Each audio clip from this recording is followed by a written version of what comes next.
In this video, we're going to start to look and see how the Laplace transform actually helps us solve differential equations. So the first thing we have to figure out is what happens if we take the Laplace transform of a derivative.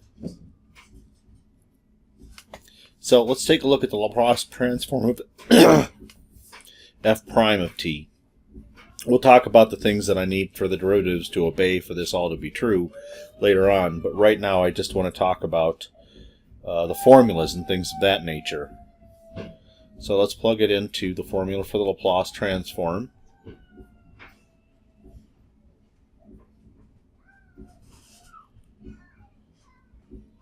As usual with one of these integrals, I'm going to use integration by parts, but this time I'm going to switch things up a little bit. I'll let u be e to the negative st, then du will equal negative s e to the negative st dt.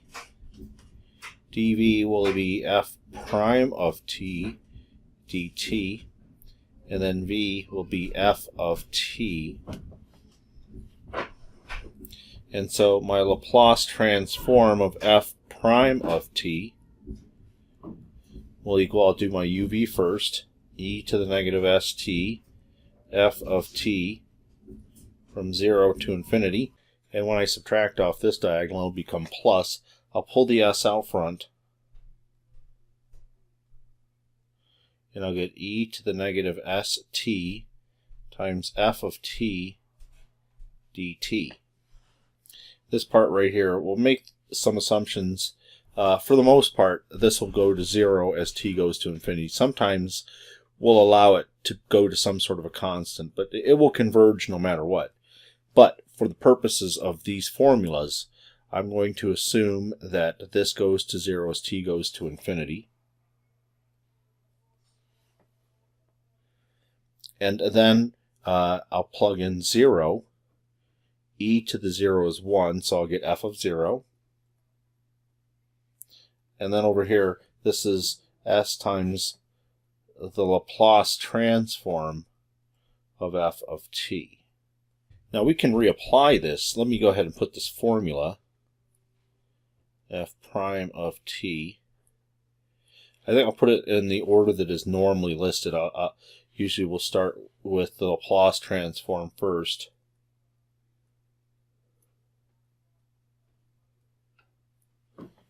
And we'll go from there.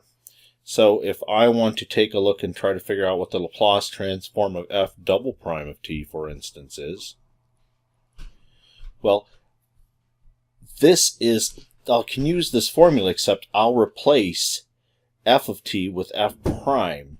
So wherever I had an f, I'll replace it with an f prime. And so I'll have s times the Laplace transform of f prime of t minus f prime of 0. But then I can now use the formula for the Laplace transform of f prime and fill in this spot.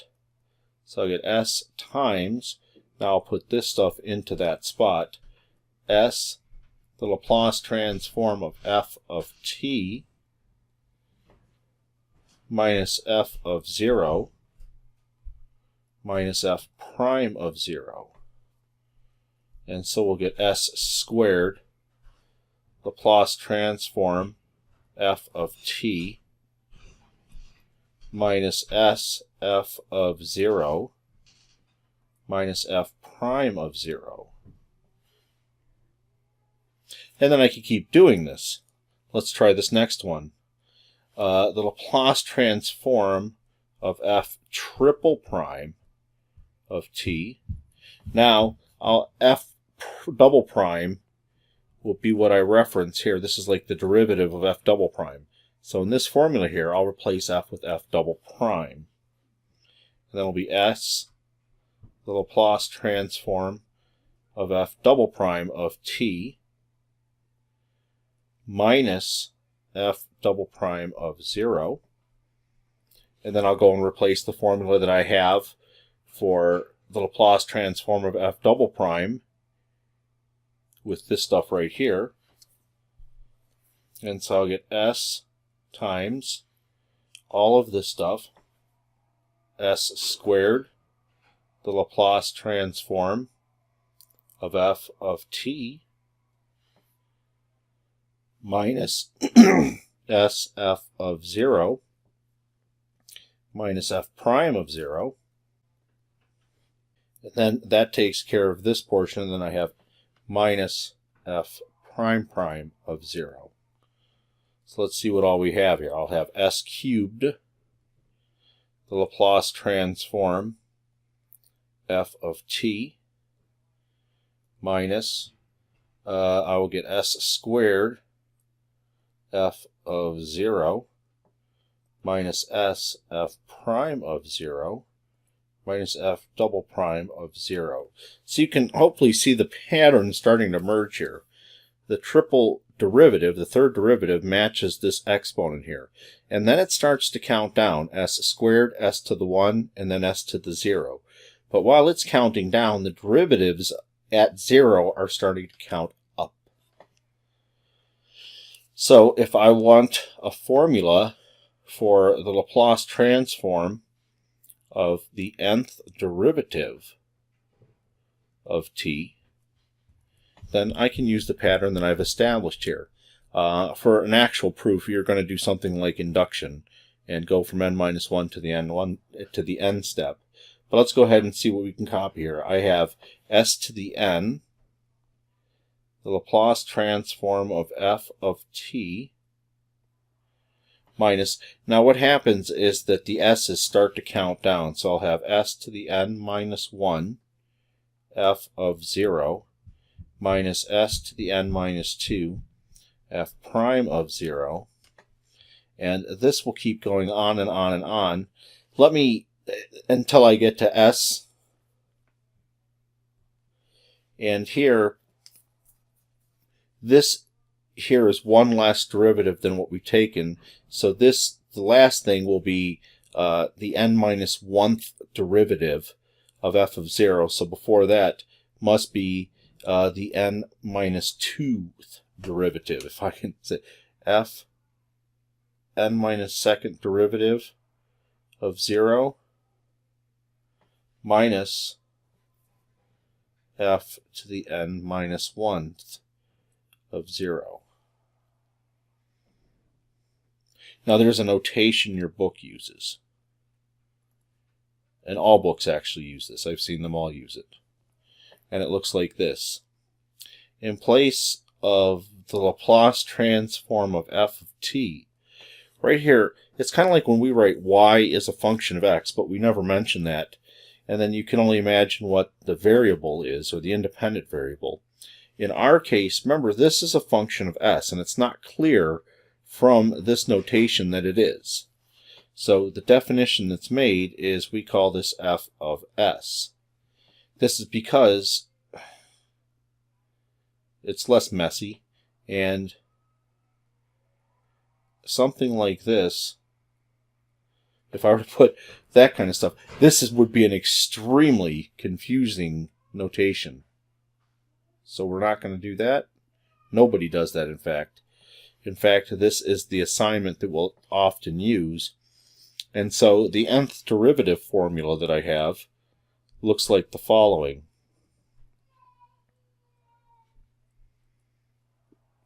Does the same thing. You're going to have s to the n, but then it'll be capital F of s, s to the n minus 1, f, little f this time, of 0, minus s to the n minus 2, f prime of 0, minus dot, dot, dot. Actually, I'll put another minus here to be on the safe side. S times f to the n minus 1 of 0 minus f, that's an n minus 2, minus f to the n minus 1 of 0. And that's the formula we'll use throughout as we start to Laplace transform these equations. For my first examples that I do, I'm going to work with easy differential equations so that you can see how the process works. These can be solved in other ways. We've done this before. My intention is to get to certain equations that we have not been able to do before. But for right now, to get comfortable, let's take a look at a type of an equation that you're going to solve. And the first thing you'll notice is we need initial values for this method.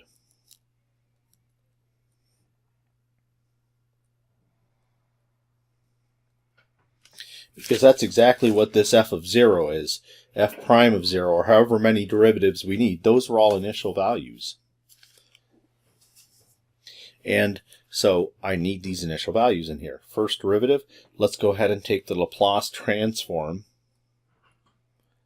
of each side. So I get 2y prime plus y equals the Laplace transform of 0.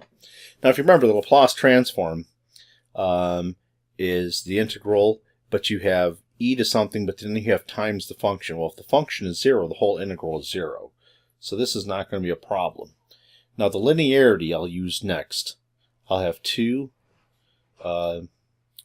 Laplace transform of y prime plus the Laplace transform of y.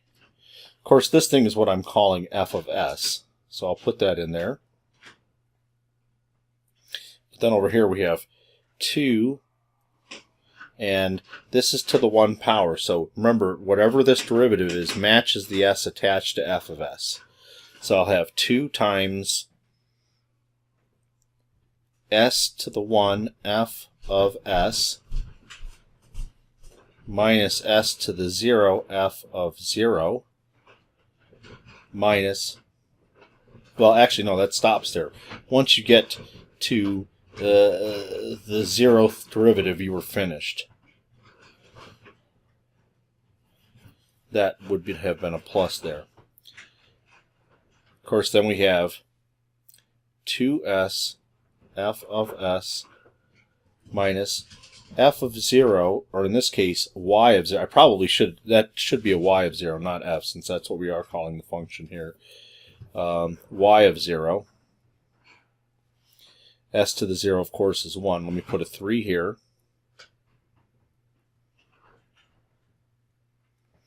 And then I can collect like terms. I have 2s and a 1. That's equal to 0. Let me be careful. That 2 is attached to those pieces there. So this was a 3, but it's actually 6 because of the 2 that was outside of here. Let me go ahead and add 6 to the other side, but at the same time group my f of s's together. So I get 2s plus 1 f of s equals a 6. And then I'll divide by 2s plus 1.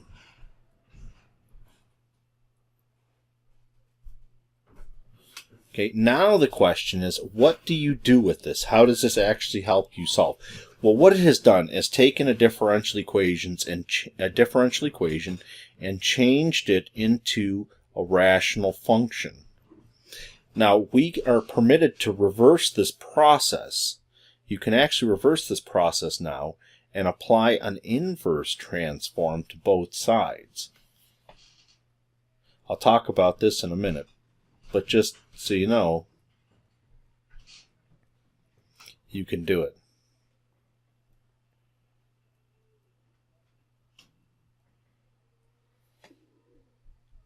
And recall that the Laplace transform of y is defined to be capital F of s. So by the same token, the inverse of capital F of s is back to y. So basically, here's what you did. You went and shoved a differential equation to an algebraic realm that's fairly simple to work with. And from there, I'm going to go ahead and try to figure out where it could have come from. So let me put my inverse there. I did not do that. So the inverse Laplace. What I'm going to do is factor out a 2 from this denominator. So I have 6 over 2 times s plus 1/2. And you'll also have to accept what I'm saying just for now, is that the inverse transform is also linear. That means I'll be able to factor out the 3 in front. And I'll be left with 1 over s plus 1/2. And now we try to remember what kind of things gave us this. Well, it turns out that the Laplace transform of e to the at was equal to 1 over s minus a. So if I can make this an s minus something, I'll match this formula and be able to reverse. So I get 3 times the inverse Laplace, and I'll write it explicitly, s minus negative 1/2. And now I can go ahead and use the inverse Laplace. Here my a is negative 1/2. So that will reverse the process and give me 3 times e to the negative 1/2 t.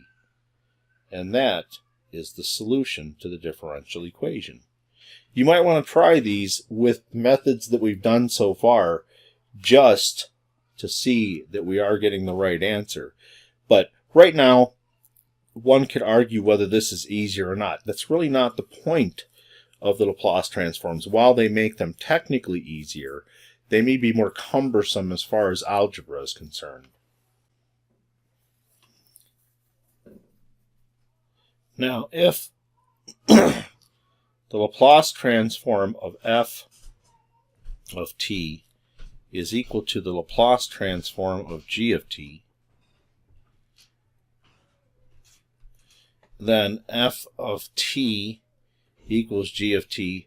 That is, when they are continuous, this happens. So in this situation, whenever you have this implies this, this means that L is 1 to 1, which implies that it has an inverse.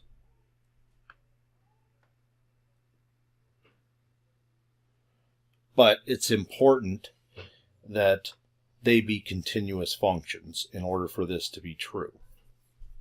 That's really all I'm going to say about that. The proof or the reasoning for this quickly goes a little beyond this course. There's an approximation to polynomials and things like that that I don't think would be helpful for this class.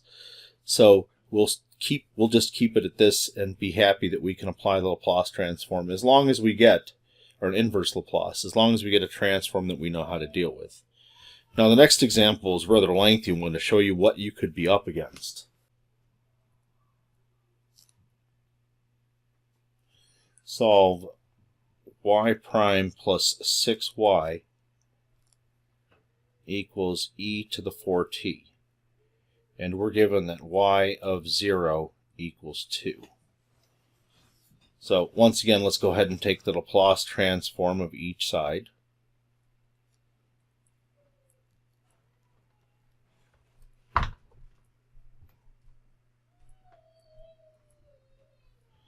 And I'm going to need some more space over there, so let me go ahead and move this over a little bit. The Laplace transform of e to the 4t is 1 over s minus 4. Over here, I'll go ahead and break it up. The Laplace transform of y prime plus 6 times the Laplace transform of y equals all that. And, of course, this is capital F of s. So I'll go ahead and put 6 capital F of s there. And over here, let me go ahead and break this up. Here, if you will, this is the first derivative. So we have s to the 1 f of s minus y of 0. And so it does everything kind of at once. You don't have to do a bunch of stuff like finding constants and stuff like that either. It just really goes through it. Here, y of 0 is equal to 2. And I'll combine the f of s's. So I have s plus 6 f of s minus 2 equals 1 over s minus 4. And so I'll go ahead and add 2 to both sides.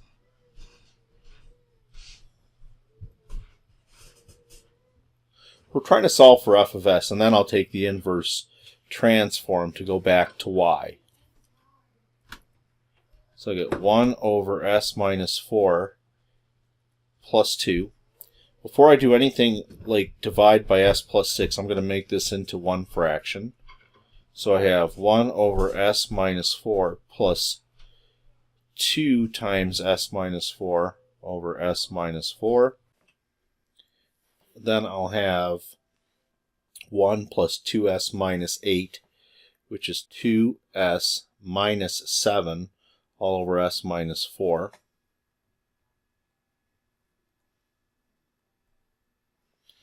I'll go ahead and divide by s plus 6.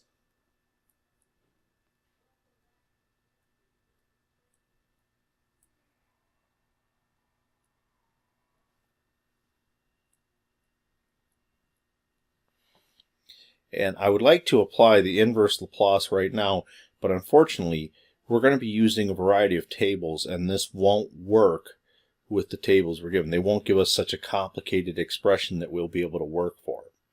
What we're going to have to do instead is rewrite this as simpler fractions. In fact, you've seen this before. We can use partial fractions to change this into a sum of simpler fractions. And typically what you do when you're trying to figure out what a and b are is you multiply by s minus 4 times s plus 6. And you'll have 2s minus 7 equals, when you multiply it to the right side, of course the s minus 4 will cancel and you'll get a times s plus 6 plus b times s minus 4. And then I can solve for a and b by plugging in different values for s. For example, if I start with s equals 4 and plug it in, the b term will absolutely disappear because that'll be 0. So I'll have 2 times 4 will be 8, minus 7 will be 1. That'll equal a, and then when s is 4, this will be a times 10. So a will equal 1/10.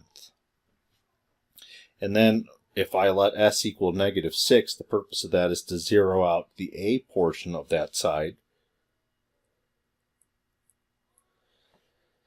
I'll get, let's see here, I'll have negative 12 minus 7 will be negative 19. That equals, the, of course they said disappeared. The b portion will be b times negative 10.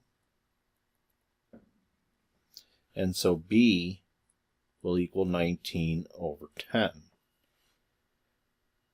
And so then I can write my capital F of s equals a over s minus 4. So the way I'll write it is 1 over 10 times 1 over s minus 4. This is built for the inverse Laplace to do it that way. Then I'll have plus 19 over 10 times 1 over s plus 6. Now let's go ahead and take the inverse Laplace of all this. So I'll have the inverse Laplace of capital F of s will equal the inverse Laplace of that whole other side.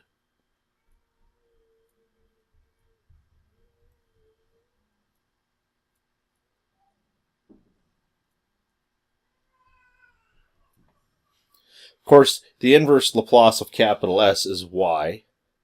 Over here I'll use linearity of the inverse transform to rewrite this as 1/10 inverse transform of 1 over s minus 4 plus 19/10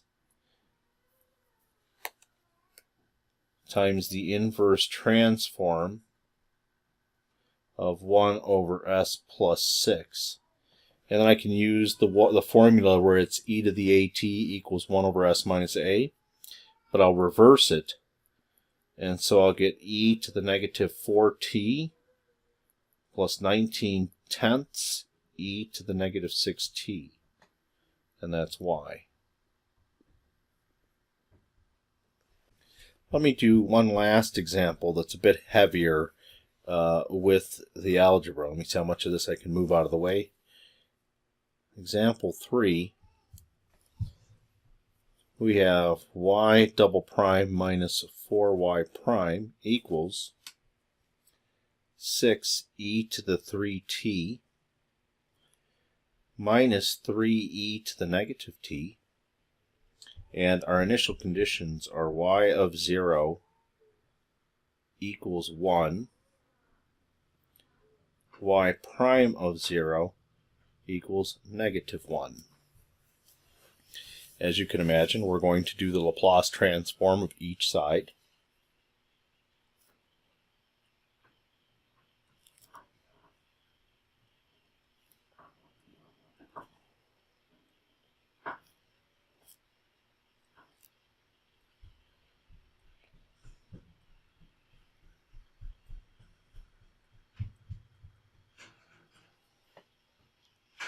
And use linearity to break all these things up. So I get the Laplace transform of y double prime minus 4 times the Laplace transform of y prime, and that'll equal 6 Laplace e to the 3t minus 3 Laplace e to the negative t. So I'll go ahead and start doing my formulas for all this stuff. Remember, this has to the second derivative, so we have s squared, capital F of s, and remember the s's start counting down while the derivatives start counting up. So I will have minus s y of 0 minus now s to the 0 times y prime of 0. Then I have minus 4. Do the same thing there. Let me put, I didn't have anything out front here, so minus 4. And then I'll have s f of s minus y of 0. And on the right, we've done these a bunch of times. 6, well, of course, will be there, but this will be 1 over s minus 3. And then I'll have minus 3 all over s plus 1, negative 1. So I have s squared, capital F of s, minus s. Now, y of 0 was equal to 1, so I'll put that there. And then y prime of 0 was equal to negative 1. Minus 4 s f of s minus 1. I'll keep those things over here. I need a little space over here, so I'm going to leave this. What I will start to do, though, is get these to have, I'll get these to be one fraction. Actually, you know what, now that I think about it, well, it's hard to say. Well, let me leave it like this for now. I did it earlier, putting it together as one fraction and then breaking it up. And I'm not exactly sure that's needed. Let's try it and see what happens if I don't do it that way. Alright, so let's see what we have here. I have an s squared times capital F of s, but then I have a minus 4s capital F of s. So I have s squared minus 4s capital F of s. And then I have minus s plus 1. And then I have plus 4.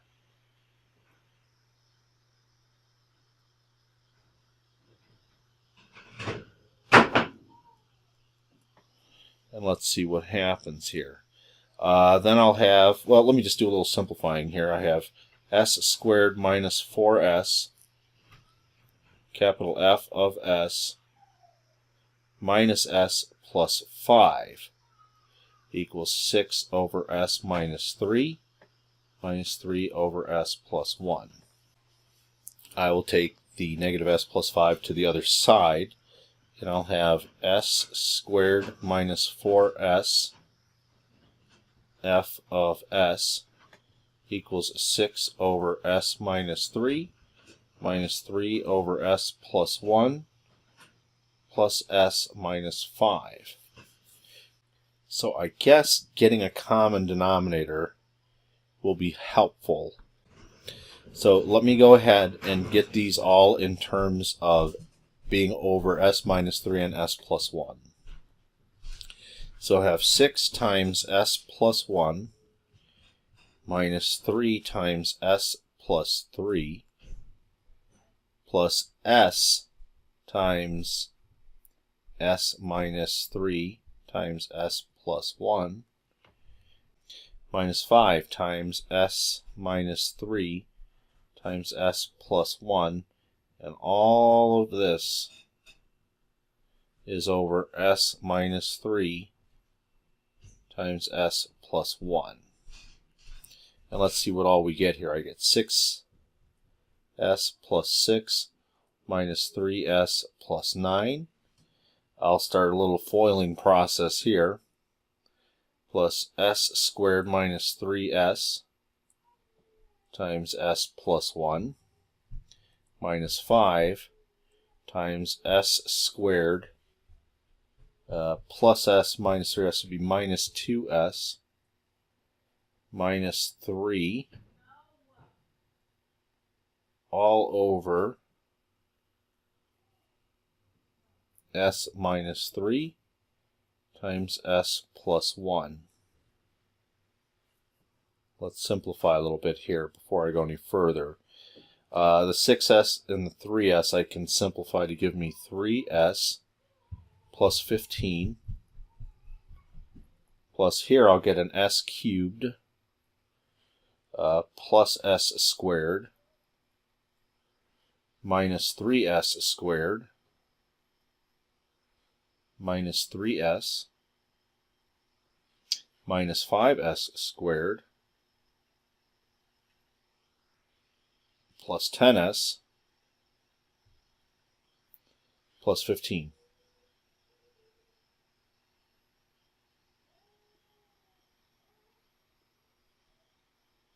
All over s minus 3 times s plus 1.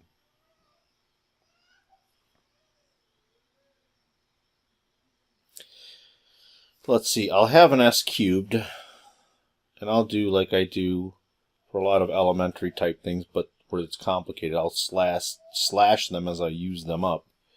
Let's see what we have for the s squares. I have an s squared minus 3s squared minus a 5s squared. So that's s squared minus 8s squared. I'll have a negative 7s squared. I'll cancel all these s squareds out of the way. I didn't get to 3s yet, so let me undo that. There. Okay, now then this 3s will cancel with this 3s. That's nice. But I will have a 10s still. And plus 30. All of that is over s minus 3 times s plus 1. And the other side, of course, was s squared minus 4s, capital F of s. So I'll go ahead and divide by s squared minus 4s.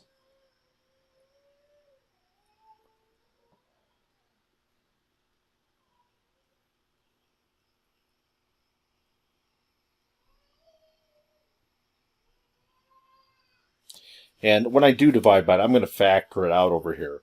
So I have 4 independent factors down here. I'll have an s minus 4, s minus 3, s plus 1. And as you might imagine, I do want to write this as a over s plus b over s minus 4 plus c over s minus 3 plus d over s plus 1. Once I do that, I'll be able to take inverse transforms. So like before, if the LCD is literally the product of all of these things, if I multiply this and this by the product of all the things, here is what I will have. I will have s cubed minus 7s squared plus 10s plus 30 will equal, well, I won't have an s attached to a, but I will have the product of the other 3 factors. So I'll have a times s minus 4 times s minus 3 times s plus 1 plus b, and basically I'm going to have factors that it is not over. So I'll have s times s minus 3 times s plus 1 plus c times the other factors, s times s minus 4 times s plus 1 plus d times s minus 4 times s minus 3. And we'll play the same game that we did before to figure out a, b, c, and d. First thing I'll do is I'll notice the thing that is not attached to a is an s. So I'll start with s equals 0. That will clear out b, c, and d and allow me to figure out a. So we'll start with s equals 0. Well, the left side is really easy. I'll get 30, and I'll have a times 0 minus 4 will be negative 4. 0 minus negative 3 will be negative 3. And then times 1. I'll put it here so that if you look back later on it, you'll be able to see what happens. And just to be completely obvious about what's going on with the other stuff, they all zero out. So I have 30 equals 12a, and so a equals 30 over 12, which is 5 halves. So I've locked down this portion. Now let's continue on. By plugging in these numbers, you're going to be able to pick these off one at a time. This is far better than trying to set up a bunch of equations and unknowns. You'll have 4 equations and 4 unknowns. That would be nasty. So now let's take a look and see, what does b not have attached to it? Well, b had an s minus 4 that it was over. So right now I'm going to let s equal 4, and you'll notice the a, the c, and the d terms all disappear. That's when s is equal to 4. Well, I also have to plug it into the left side, though. So I'll get 4 cubed minus 7 times 4 squared plus 10 times 4 plus 30. And the only thing left standing after plugging in 4 is b. 4 minus 3 will be 1. 4 plus 1 will be 5. And then on the left, let's see what we have here. I've got 64 minus 7 times 16 is 112 plus 40 plus 30 equals 20b. Here, I kind of gather things up in a way that is really easy for my mind to work. For example, I see that 64 plus 40 is 104, minus 112 is negative 8, but then plus 30 is 22. So if 22 equals 20b, divide by 20 to get b equals 11 over 10. Next, let's move on and try to wipe out everything but c. C was over s minus 3, so I'm going to allow s to equal 3 so that all the other things cancel out. And so let's see what we get for the left side. I'm going to get 3 cubed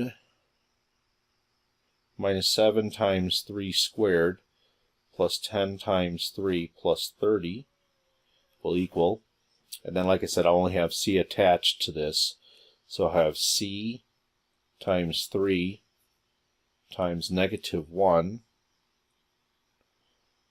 times 3 plus 1 will be 4.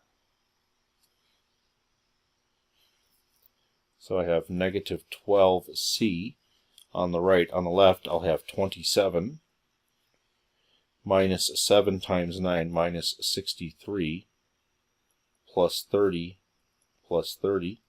And this is what I was mentioning before. Here's a convenient particular way of adding for me. 30 plus 30 is 60.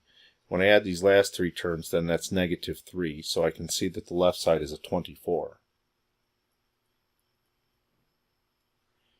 So c will equal negative 2 when I divide by negative 12. And then finally, I'm in the hunt for d now. D was over s plus 1, so I'm going to let s equals negative 1 to wipe out everything except d. So let's go ahead and throw it on the left.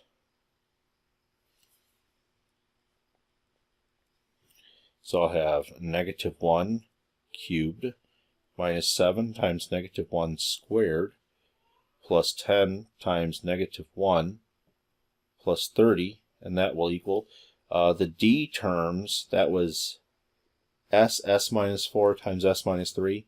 If I'm doing negative 1, I'll have negative 1, then I'll have negative 5 and negative 4. Negative 1, negative 5, negative 4.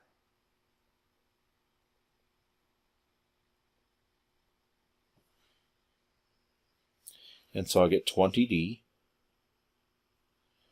Over here then, I'll get negative 1 minus 7 minus 10 plus 30. So then we'll have negative 18, we'll have 12 equals 20d. So d will equal 12 over 20, or if I divide by 4, will equal 3/5. So let's go back up and see what all we have here. I now have my a, b, c, and d, and that was equal to f of s. So capital F of s equals, let's go back to a. A was over s. A was 5 halves.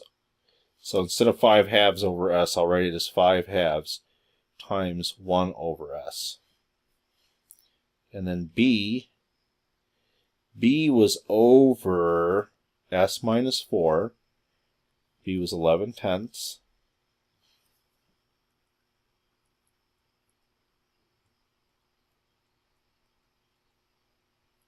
And then c was negative 2 minus 2. And c was over s minus 3.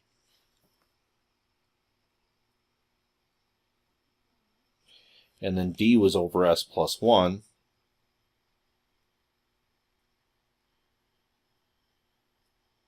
I should probably make my 5 look very 5-ish, so not to confuse it with my s's. Now let's go ahead, and we're actually ready to take the inverse Laplace transform. Of course, the left side will just be y.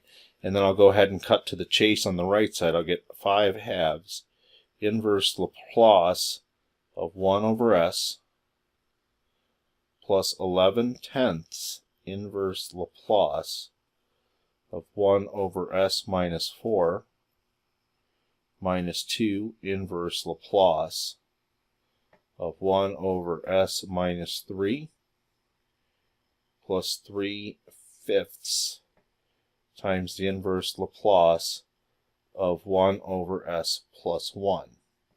And we know what all these do by now.